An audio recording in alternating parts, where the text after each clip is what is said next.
nggak berasa ya, kampanye pemilu udah dimulai nih hingga 10 Februari 2024 nanti.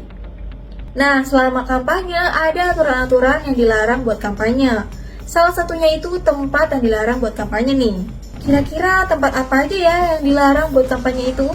Berdasarkan pasal 280 ayat 1 huruf H Undang-Undang Nomor 7 Tahun 2017 tentang Pemilu, setiap pelaksana, peserta, dan tim kampanye dilarang kampanye menggunakan fasilitas pemerintah, tempat ibadah, dan tempat pendidikan.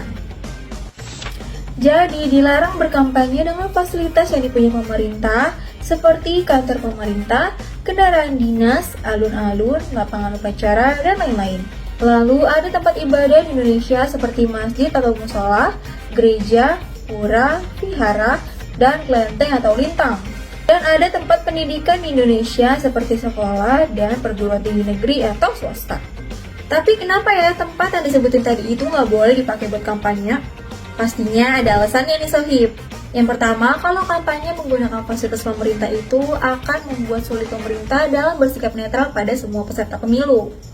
Terus kalau di tempat ibadah itu nggak boleh dipakai buat kampanye karena kehidupan beragama itu nggak boleh dimanfaatin buat kepentingan politik tertentu.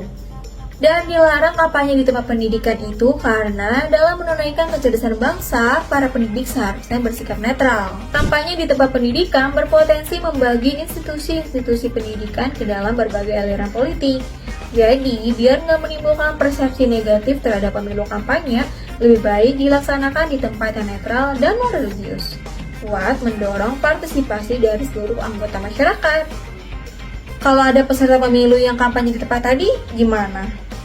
Bagi peserta pemilu yang melanggar bakal kena sanksi berdasarkan pasal 521 Undang-Undang Nomor 7 Tahun 2017, yaitu setiap pelaksana, peserta, dan tim kampanye yang melanggar bakal dihukum pidana penjara paling lama 2 tahun dan denda paling banyak 24 juta rupiah. Jadi gimana menurut kamu? Udah siap belum merayakan kampanye pesta demokrasi ini? Bukan sekedar kata yang mudah suka data.